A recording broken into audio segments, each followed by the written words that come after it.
سمجھ رہے ہیں اس کے حساب سے. وہ حجاج بن یوسف جو تھا نا, وہ ایک دفعہ کہیں بازار میں نکلا ہوا تھا, تو ایک ایسی بیچارہ چھوٹا سا کوئی چپڑاسی ٹائپ کا آدمی بیچارہ, حجاج نے ڈھاٹا باندھا ہوا تھا نا, پہلے زمانے میں بادشاہ وہ ڈھاٹا باندھ کے نکلتے تھے, ایک عزت سمجھی جاتی تھی کہ ہم اپنا چہرہ نہیں دکھاتے کسی کو.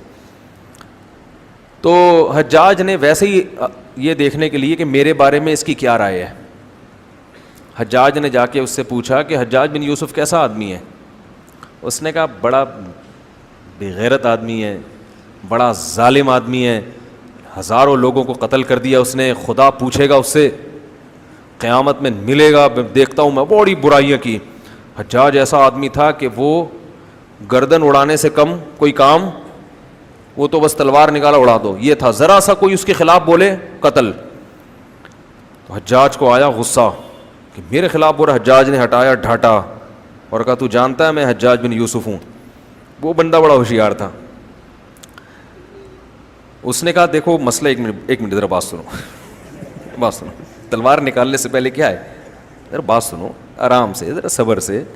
مسئلہ یہ ہے کہ 24 گھنٹے میں نا مجھے ایک بیماری ہے, اس بیماری میں یہ ہوتا ہے کہ ایک دورہ پڑتا ہے مجھے, جو بہت اچھا ہوتا ہے اس کو میں برا کہنا شروع کر دیتا ہوں, جو برا ہوتا ہے اس کو میں اچھا کہنا شروع کر دیتا ہوں. یہ دورے چڑھتے ہیں میرے اوپر. تو ابھی مجھ پہ وہ دورہ چڑھا ہوا تھا. اتنے اچھے آدمی کو میں اس بیماری کی وجہ سے کیا کہہ رہا تھا, برا. حجاج کو ہنسی آ گئی نا. اور یہ تاریخ میں کہا گیا ہے کہ بڑا عجیب واقعہ ہے کہ حجاج نے اس کو معاف کر, ورنہ وہ معاف کرتا نہیں تھا. ہنسی آ گئی حجاج کو اس کی 1.5 ہوشیاری پہ, 1.5 ہوشیار. میرے ساتھ بھی ایسا بعض دفعہ ہوتا ہے, میں کہیں جا رہا ہوتا ہوں, ابھی جلدی سے سنا کے ابھی اصل موضوع کی طرف آتے ہیں. میں ابھی کچھ دن پہلے کہیں جا رہا, اپنی گاڑی میں کچھ کام تھا میرا, تو میں نے ایک حلیہ بھی میرا ایسا ہی ہوتا ہے جب باہر جا رہا ہوتا ہوں میں, تو ایک میکینک تھا, اس کو میں نے دکھائی اپنی گاڑی. میں نے کہا یار یہ ذرا دیکھنا بھائی. اس نے گاڑی دیکھی اور مجھے دیکھا. اس کے بعد وہ اپنے کام میں مشغول ہو گیا. مجھے کہتا ہے آپ کی شکل بالکل مفتی طارق مسعود صاحب سے ملتی ہے. میں نے کہا ہاں مجھے لوگ کہتے ہیں. اب میں دیکھنے لگا اس کے دل میں میرے بارے میں کیا ہے, یعنی یہ تو عام ہی آدمی ہے نا, سامنے تھوڑی کوئی بتائے گا آپ کو. میں نے کہا ہاں یار میں بھی ان کے بیانات سنتا ہوں. کہہ رہا ہاں میں بھی سنتا ہوں. میں نے کہا آپ کا کیا کیسے ہے, کچھ ڈھنگ کے آدمی لگتے ہیں کچھ. کہہ رہے میں تو وہ ہوں ذرا بریلوی مسلک کا ہوں, لیکن میں ان کو بھی سنتا ہوں. میں نے کہا اچھا ماشاء اللہ, تو کیسا بیان کرتے ہیں. کہہ رہے بیان تو اچھا ہوتا ہے لیکن یار ایک بات بہت خراب ہے ان کی. اب پوری مجھ سے باتیں کر رہے ہیں وہ. میں نے کہا کیا کہہ رہے مسجد پہ بیٹھ کے لطیفے سناتے ہیں. یار یہ کہاں کا اسلام ہے یار, مسجد پہ بیٹھ پہ ہنسی مذاق کی باتیں.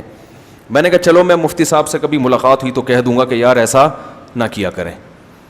میں نے کہا باقی کوئی مسئلہ ہو. کہہ رہے نہیں باقی تو ٹھیک ہے ماشاء اللہ اچھا بیان کرتے ہیں, لیکن یہ مجھے پسند نہیں آتا ان کا کہ مسجد میں بیٹھ کے لوگوں کو ہنساتے ہیں. پھر گپ شپ ہوتی رہی. بالکل جب اینڈ میں نا میں جانے لگا, میں نے کہا میں وہی ہوں. میرے ساتھ ایسا بہت ہوتا ہے. ایک دفعہ میں اترا گاڑی سے, تو وہ ایک چھولے والا ہے, چھولے چاٹ نہیں ہوتے, ایک آگے کہیں یو پی کی طرف نا ایک چھولے کی وہ ہے, ریڑھی پہ چھولے لگاتا ہے. میں بچپن میں ایک ہمارے پرائمری اسکول میں جب پڑھا کرتا تھا تو وہاں ایک چاٹ والا آیا کرتا تھا. اس کی چاٹ بڑی مزے کی ہوتی تھی. وہ ہاف ٹائم جب ہوتا تھا نا, ہم اس کی چاٹ لے کے گھر سے, پیسے ملتے تھے جیب خرچی کے, اس وقت تو 58 چمنی ہوا کرتی تھی, تو وہ میں چاٹ لے کے کھاتا تھا اور انگلیاں چاٹتا رہتا تھا.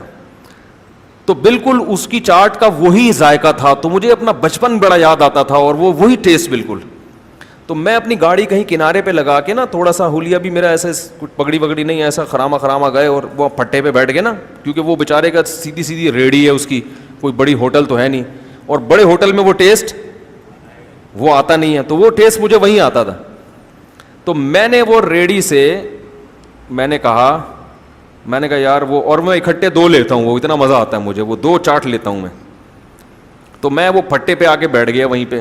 وہ ایک بینچ سا رکھا ہوتا ہے نا جہاں سارے چرسی ہیروئنچی بھی آتے ہیں وہاں پہ, اور ہر طرح کے لوگ آتے ہیں. تو ہم وہاں منہ نیچے کر کے بیٹھ گئے. اب میں وہ پیالہ رکھ کے بیٹھا ہوں, اور وہ بن جو ہوتا ہے نا ان کا, روٹی جسے کہتے ہیں, وہ لے کے بیٹھ گیا. اتنے میں ایک اور آدمی بھی آ کے بیٹھ گیا. جب آگے بیٹھا مجھے یوں دیکھا, کہتا ہے یار مفتی طارق مسعود سے آپ کی شکل ملتی ہے. اچھا اس کے تصور میں بھی نہیں کہ میں وہ ہوں. تو میں نے کہا ہاں یار مجھے اور لوگوں نے بھی کہا کر, اور آواز بھی بالکل ملتی ہے. کروڑے بالکل وہی آواز ہے یار. میں نے کہا یار لوگ بھی کہتے ہیں بس کیا کریں.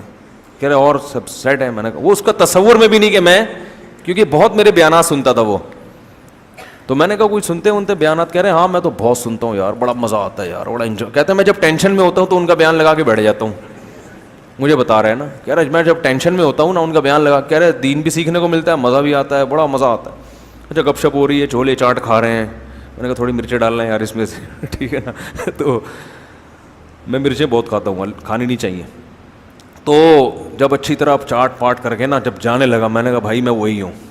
کہہ رہے نہیں یار. میں نے کہا بھائی میں سچی مچی کا وہی ہوں, سچی مچی کا مفتی طارق مسعود. تو ایسے قصے ہمارے ساتھ ہوتے رہتے ہیں. تو یہ تو میں نے اس پہ سنایا کہ جیسے حجاج بن یوسف تھا نا, اس کو پتہ نہیں چلا اور اس نے کھل کے اس کے خلاف بولنا شروع کر دیا. تو آپ کے بارے میں لوگوں کے دل میں کیا ہے یہ جب پتہ چلتا ہے کہ جب آپ کسی سے اپنے بارے میں پوچھو اور اس کو پتہ نہ ہو کہ آپ وہی ہیں. تو یہ بات اس پہ چلی تھی کہ جیسے حجاج ابن یوسف کو دیکھ کر اس کے اسٹیٹمنٹ بالکل چینج ہو گئی نا, اور عقل مندی کا کام کیا نا, اس کو پتا تھا بلا وجہ میری گردن اڑا دیتا. تو پہلے ہی اس بات کا خیال کر لینا چاہیے کہ بھائی اس آدمی نے ڈھاٹا باندھا ہوا ہے, پتہ نہیں یہ وہ یا اس کا آدمی نہ ہو. تو فنٹر گیری اچھی نہیں ہوتی. ڈرنے کے بعد پھر اس سے رجوع کر لینا, تو اس سے بہتر ہے شروع میں ہی وہی بات کرو جو افورڈ کر سکتے ہو. یہی مصلحت کا تقاضا ہے. ہاں